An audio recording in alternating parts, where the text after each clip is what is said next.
নমস্কার বন্ধুরা, গোপালে হেসেলে আপনাদের সবাইকে স্বাগত।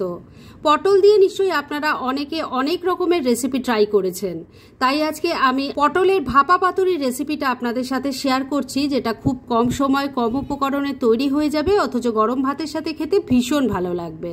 তাই চলুন সময় নষ্ট না করে রান্নাটা করে ফেলি। পটলের ভাপা পাতুরি তৈরি করব, সেজন্য কড়াইয়ে সরষের তেল গরম করে নিয়েছি। এর মধ্যে প্রথমেই অল্প নুন দিয়ে দিলাম, দিয়ে দিচ্ছি অল্প হলুদের গুঁড়ো। এবার এর মধ্যে আমি একটু পটল ভেজে নেব। আমি এখানে 300 গ্রাম পটল নিয়েছি। পটলগুলো একটু সাইজে ছোট ছোট। আমি প্রথমে গাটা ছুরি দিয়ে ঘষে নিয়েছি, আর তারপর দুদিকটা কেটে নিয়ে দেখুন একটু কাট লাগিয়ে নিয়েছি, যাতে নুন হলুদ মশলাটা ভালো করে পটলের মধ্যে ঢোকে। এবার পটলগুলো ভেজে নেব। এবার পটলগুলোকে লাল লাল করে ভেজে নিচ্ছি। পটলগুলোকে আমি একটু ঢাকা চাপা দিয়ে দিয়ে ভালো করে ভেজে নিয়েছি। দেখুন এগুলো এখন খুব সুন্দরভাবে ভাজা হয়ে গেছে। এবার গ্যাসটা বন্ধ করে দিলাম, আর এই ভাজা পটলগুলোকে নামিয়ে রেখে দিচ্ছি। পটলগুলো ভেজে তো নামিয়ে রেখে দিয়েছি, আর এবার এই রান্নার মশলাটা তৈরি করব, সেজন্য আমি কিছু জিনিস সাজিয়ে নিয়েছি। কি কি আছে সেটা আগে বলে দিচ্ছি। এখানে আছে 2 চামচ পোস্ত, 2 চামচ সাদা তিল আছে। যদি সাদা তিল দিতে না চান তাহলে 4 চামচ পোস্ত দিতে হবে। নিয়েছি সাদা সর্ষে আর কালো সর্ষে 1 চামচ করে আছে। আপনারা যে কোনো একটা সর্ষে দিয়েও করতে পারেন, সেক্ষেত্রে সর্ষেটা 2 চামচ নেবেন। 3টে কাঁচা লঙ্কা নিয়েছি, ঝালটা অবশ্যই নিজেদের টেস্ট অনুযায়ী দেবেন। আর লাগছে কয়েক টুকরো নারকোল। প্রথমে এই মশলাগুলোকে আমি শুকনোই বেটে নেব, আর তারপরে এর মধ্যে আরো কিছু জিনিস পড়বে। আমি শুকনো আগে বেটে নিয়ে আসছি, তারপর দেখাচ্ছি এর মধ্যে আর কি কি দিতে হবে। মশলাটা দেখুন শুকনোই গুঁড়ো করে নিয়েছি। এবার এর মধ্যে দিয়ে দিচ্ছি একটু মিল্ক পাউডার। 10 টাকার আমুল স্প্রের যে প্যাকেটগুলো হয়, সেই একটা প্যাকেট দিয়ে দিলাম। এর সাথে দিয়ে দিচ্ছি 2 চামচ টক দই। এর সাথে অল্প একটু জল দিয়ে দিলাম।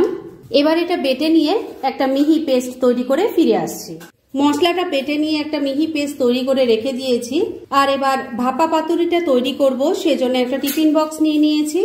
এর মধ্যে প্রথমেই দিয়ে দিচ্ছি একটা কলা পাতা, টিফিন বক্সের সাইজে গোল করে কেটে নিয়েছি। এর মধ্যে ভালো করে বসিয়ে দিচ্ছি। এবার বেটে রাখা মশলাটা ঢেলে দিলাম। মশলার মধ্যে অল্প একটু কালো জিরে দিয়ে দিলাম। দিয়ে দিচ্ছি সামান্য হলুদের গুঁড়ো, অল্প একটু কাশ্মীরি মির্চ পাউডার দিয়ে দিলাম। স্বাদ মতো নুন দিয়ে দিচ্ছি, তবে নুনটা দেওয়ার আগে খেয়াল রাখবেন পটলগুলোও কিন্তু নুন দিয়ে ভাজা আছে। অল্প কয়েকটা দানা চিনি দিয়ে দিলাম। সবকিছু খুব ভালো করে মিশিয়ে নিচ্ছি। সবকিছু খুব ভালো করে মিশিয়ে নিয়েছি। এবার ভেজে রাখা পটলগুলো এর মধ্যে দিয়ে দিচ্ছি।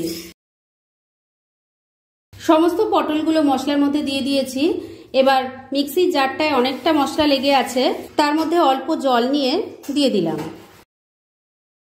এবার মশলার সাথে খুব ভালো করে পটলগুলোকে মিশিয়ে নিচ্ছি। সমস্ত পটলগুলো মশলার মধ্যে মিশিয়ে নিয়েছি। এবার কয়েকটা চেরা কাঁচা লঙ্কা দিয়ে দিচ্ছি, আর এর সাথে দিয়ে দিচ্ছি অল্প একটু কাঁচা সর্ষের তেল। এবার আরেকটা কলা পাতা নিয়ে নিয়েছি, ওই গোল করেই কাটা আছে টিফিন বক্সের সাইজে। সেটা ওপর থেকে এভাবে ঢাকা দিয়ে দিচ্ছি। স্টিম হওয়ার পর এই যে কলা পাতার যে গন্ধটা থাকবে, খেতে কিন্তু অসাধারণ লাগবে। এবার টিফিন বক্সের ঢাকনাটা আটকে দিচ্ছি। এবার ভাপা পাতুরি তৈরি করার জন্য টিফিন বক্সটা কিন্তু একদম রেডি। এটাকে আমি প্রেসার কুকারে তৈরি করব, তাই প্রেসার কুকারে এবার জল গরম করে ফিরে আসছি। এবার প্রেসার কুকারে ভাপা পাতুরিটা তৈরি করব, সেজন্য অল্প জল দিয়ে গরম করে নিয়েছি, আর তার মধ্যে একটা স্ট্যান্ড বসিয়ে দিয়েছি। জলটা দেওয়ার সময় কিন্তু খুব সাবধানে জলটা দেবেন, কেননা জলটা যখন ফুটবে তখন যাতে না টিফিন বক্সের মধ্যে জল ঢুকে যায়, কেননা সেই সময় যদি জল ঢুকে যায় টেস্টটা কিন্তু একদম খারাপ হয়ে যাবে। এবার স্ট্যান্ডের ওপর টিফিন বক্সটা বসিয়ে দিলাম। এবার লিডটা লাগিয়ে দিচ্ছি, আর মিডিয়াম ফ্লেমে 5 থেকে 6টা হুইসেল পড়লেই কিন্তু এটা রেডি হয়ে যাবে। তাহলে এটা রেডি হোক, তারপর আমি ফিরে এসে দেখাচ্ছি রান্নাটা কেমন হলো।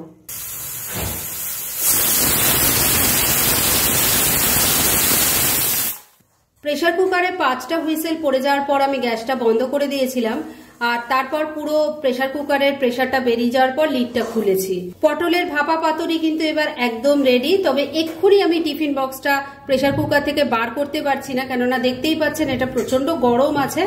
তাই এটাকে এখন এভাবেই রেখে দিচ্ছি একটু ঠান্ডা হোক, তারপর টিফিন বক্সটা খুলে আপনাদের দেখাচ্ছি রান্নাটা কেমন হয়েছে।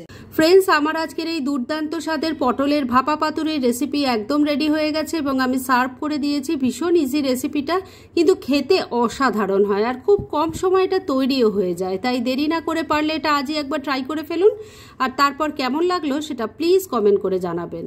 এরকম ধরনের অনেক ভালো ভালো নিরামিষ রান্নার রেসিপি আপনারা গোপালের হেসেল সার্চ করলেই পেয়ে যাবেন। তার মধ্যে থেকে কিছু কিছু আমি সাজেস্টেড বক্সেও দিয়ে দেব, সেখান থেকেও আপনারা দেখে নিতে পারেন। তাই গোপালের হেসেল অবশ্যই ভিজিট করুন। আর আপনারা কেমন ধরনের রেসিপি চাইছেন সেটাও কিন্তু আমাকে জানাতে পারেন। আমি চেষ্টা করব সেই সব রেসিপিগুলো আপনাদের সাথে শেয়ার করার। আর আমার আজকের এই রেসিপি যদি আপনাদের ভালো লাগে আর ইউজফুল বলে মনে হয়, তাহলে যারা এখনও আমার চ্যানেলটাকে সাবস্ক্রাইব করেননি তারা প্লিজ সাবস্ক্রাইব করুন। তাহলে আজকের মতো এখানেই শেষ করছি। পরদিন আবার এরকমই কোনো ভালো রেসিপি নিয়ে চলে আসবো। আপনারা সবাই খুব ভালো থাকুন, সুস্থ থাকুন।